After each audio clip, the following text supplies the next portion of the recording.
الحمد لله على إحسانه والشكر له على توفيقه وامتنانه وأشهد أن لا إله إلا الله وحده لا شريك له تعظيما لشأنه وأشهد أن محمدا عبده ورسوله الداعي إلى رضوانه صلى الله عليه وعلى آله وأصحابه أجمعين. أما بعد, avant de commencer, lorsque la mosquée est pleine et qu'il n'y a pas d'endroit pour se tenir debout, n'allez pas prier, vous gênez. Le prophète, il a vu un homme prier alors qu'il y avait du monde. Il lui a dit, Ijlis faqad adayt, assis-toi, tu gênes. Tu arrives en dernier, il n'y a pas de place, on se sert pour toi et toi tu pries. Non, c'est plus l'heure de prier, assis-toi, barakallahu fik. Chers musulmans, chères musulmanes, cette histoire de coronavirus ne cesse de peupler la pensée des gens. Tout le monde est à l'affût. Et quand je dis tout le monde, c'est au sens propre du terme. Partout sur terre, les gens ont peur. Tout le monde ne pense qu'à ça et ne parle que de ça. Hier, lorsque ça a commencé, on le voyait loin. On se disait que ça arrive en Chine, ça ne touche que les Chinois. Et voilà qu'aujourd'hui, il est à nos portes. Tous les jours, nous apprenons qu'il y a de nouvelles personnes contaminées. Et tous les jours, nous apprenons que leur nombre ne cesse d'augmenter. Les gens commencent vraiment à avoir peur de cette épidémie. Et on les voit sortir avec des masques. Comme on les voit maintenant ne plus se serrer la main ni se faire la bise. Comme on les voit exagérer un peu avec les gels hydroalcooliques. Comme on en a vu certains aller dans les magasins et vider les rayons. On ne trouve plus une bouteille d'eau ni un paquet de pâtes. On dirait que c'est des réactions normales. Les gens ont peur, on ne peut pas leur en vouloir. Maintenant, nous, en tant que musulmans, comment doit-on réagir face à cette panique générale, même si elle n'a pas encore atteint un certain stade, et il est très probable qu'elle soit atteinte dans les jours à venir, sauf si Allah Ta'ala décide autrement. Nous, en tant que musulmans, nous avons des versets dans le Coran où Allah nous parle, subhanahu wa ta'ala. Nous devons mettre ces versets face à nous, comme moyen de savoir comment réagir dans ce genre de situation. Parmi ces versets, le verset où Allah Ta'ala dit si Allah te touche d'un mal, d'une nuisance, alors sache qu'il n'y a que lui qui peut la dissiper, cette nuisance-là. Il n'y a que lui qui peut la faire disparaître. Ou encore un autre verset où Allah Ta'ala nous dit ne nous touchera que ce qu'Allah a écrit pour nous ou contre nous. C'est notre maître. C'est en Allah que les croyants doivent placer leur confiance. Donc lorsqu'il se passe une catastrophe qui touche les gens, les musulmans se doivent d'avoir comme premier réflexe, avant toute chose, je ne suis pas en train de dire qu'ils ne doivent avoir que ce réflexe-là, non. Comme premier réflexe, comme première réaction, de supplier leur Seigneur avec une invocation sincère. Comme le prophète Ayoub, le noble prophète Ayoub alayhi salam a fait lorsqu'il a été touché par la maladie. Allah nous a raconté son histoire dans le Coran et nous a rapporté son invocation lorsqu'il dit Anni massani ad-dur wa anta arhamur rahimin. Certes, j'ai été touché par le mal, la maladie, la nuisance, et tu es le plus miséricordieux des miséricordieux. Alors Allah lui a répondu et la guérit de ce mal qui le touchait. Allah nous a informé aussi que le prophète, le grand prophète Ibrahim alayhi salam a dit, en parlant de son Seigneur subhanahu wa ta'ala, Alladhi khalaqani fahuwa yahdin, celui qui m'a créé, c'est lui qui me guide. Walladhi yut'imuni wa yasqin, celui qui me donne à manger et qui me donne à boire. Wa idha maridtu fahuwa yashfin. Et lorsque je tombe malade, c'est lui qui me guérit. Vous allez me dire que ces choses-là, théoriquement, on les connaît tous, et on sait tous de quoi il s'agit, mais malheureusement, il y a un large fossé entre la théorie et la pratique. Et c'est lorsque des choses de ce genre-là arrivent, que là, on se rend compte de l'énorme manque qu'il y a dans la pratique. Donc le musulman croit en de nombreuses choses, parmi elles, la bonne et la mauvaise prédestinée. Il se doit de croire et d'être convaincu qu'il n'y a pas une chose qui existe sans qu'Allah n'en ait donné la permission au préalable. Comme Allah dit dans le Coran, Inna kulla shay'in khalaqnahu biqadar. Certes, toute chose, nous l'avons créée avec une détermination, avec un décret, une décision qui a précédé la création. Wa ma amruna illa wahidatun kalamhim bil basar. Et notre ordre n'est qu'un seul. Ne se passe qu'en un seul instant, comme le revers de la paupière lorsque nous clignons de l'œil. Est-ce qu'on a réfléchi en premier avant toute chose de revenir vers Allah subhanahu wa ta'ala, de le supplier, de l'invoquer, afin qu'il lève de nous cette épidémie? Ya akhi, ijlis.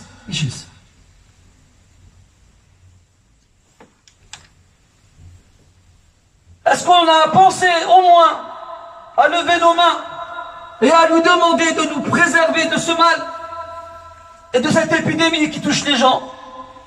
Bien entendu, lorsque je dis cela, je ne suis pas en train de nier qu'il ne faut pas faire les causes pour être en bonne santé. Le prophète sallallahu alayhi wa sallam nous a appris et a invoqué avant de tomber malade pour que la maladie ne le touche pas, et lorsqu'il tombait malade pour que Allah le guérisse, et après qu'Allah les guérit de la maladie.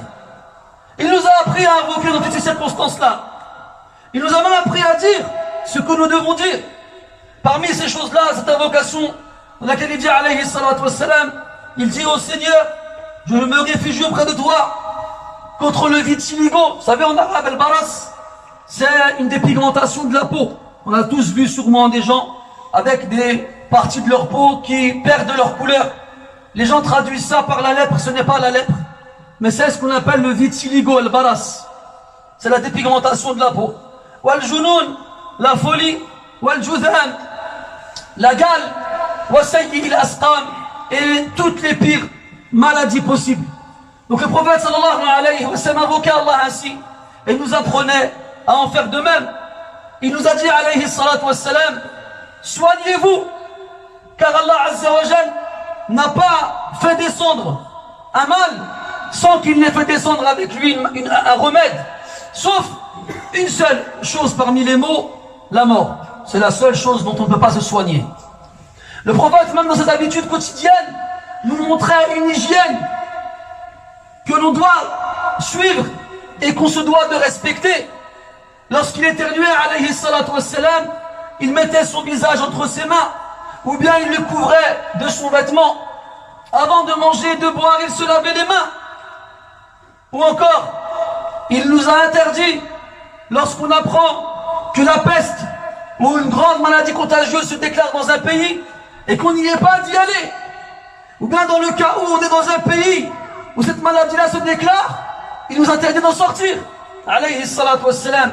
Même les propriétaires d'animaux, ceux qui avaient des chameaux malades d'une maladie contagieuse et qui étaient en train d'être soignés, il leur disait aux propriétaires, ne mélangez pas les malades et les bêtes qui sont en bonne santé. Donc oui, nous croyons que rien ne se passe sans qu'Allah ne l'ait décidé. Comme oui, nous croyons que si contagion il y a, c'est parce qu'Allah l'a voulu. Mais il y a des causes, et on se doit de prendre ces causes-là, comme on se doit de prendre nos précautions. Le prophète alayhi salatu wassalam a même donné des indications qui peuvent paraître aux yeux des gens insignifiantes. Et c'est pour ça que très peu de gens le font. Dans un hadith, le prophète nous dit sallallahu alayhi wa sallam, le soir, quand vous allez vous coucher, couvrez les assiettes et fermez les bouteilles. Car il y a une nuit dans l'année dans laquelle descend une épidémie. Toute assiette qui n'est pas couverte, toute bouteille qui n'est pas fermée, est bien sûr touchée par cette épidémie-là. Qui fait ça, Bilal? Qui fait ça? Sans parler de l'énorme gaspillage que nous connaissons malheureusement aujourd'hui pour la plupart d'entre nous, sauf ceux à qui Allah a fait miséricorde. Donc que personne n'aille dire que nous désintéressons les gens des causes médicales qui ont pour but justement de nous préserver. Ce n'est pas vrai. Bien au contraire, l'hygiène du musulman à travers les indications du prophète sallallahu alayhi wa sallam, sont là pour prouver le contraire. Le musulman se doit d'être propre. D'ailleurs, il y a une statistique qui est sortie dernièrement qui parlait d'une soixantaine de pays en fonction de ceux qui se lavent le plus les mains. Et fierté pour les musulmans, les premières places sont tenues par des pays musulmans. Parce que, alhamdulillah, les musulmans font les ablutions et se lavent régulièrement. N'attendent pas qu'il se passe une épidémie pour se rappeler des règles d'hygiène et de propreté. Et le comble de l'histoire, c'est que certaines actions dont on s'est servi il n'y a pas de ça très longtemps pour stigmatiser les musulmans et les faire passer pour des radicalisés sont devenues les mesures d'ordre à respecter. Ne plus se serrer la main, se couvrir le visage. J'ai même lu une étude qui déconseillait aux hommes de se raser. Une étude faite par un laboratoire américain qui disait aux hommes ne vous rasez pas, si jamais vous vous coupez, ça peut être un moyen de laisser le virus passer. Bref, celui qui est doué de raison voit les choses avant qu'elles ne se passent et pendant qu'elles se passent. Quant à l'idiot, comme on a dit, quand on lui montre la lune, c'est ton droit qu'il regarde.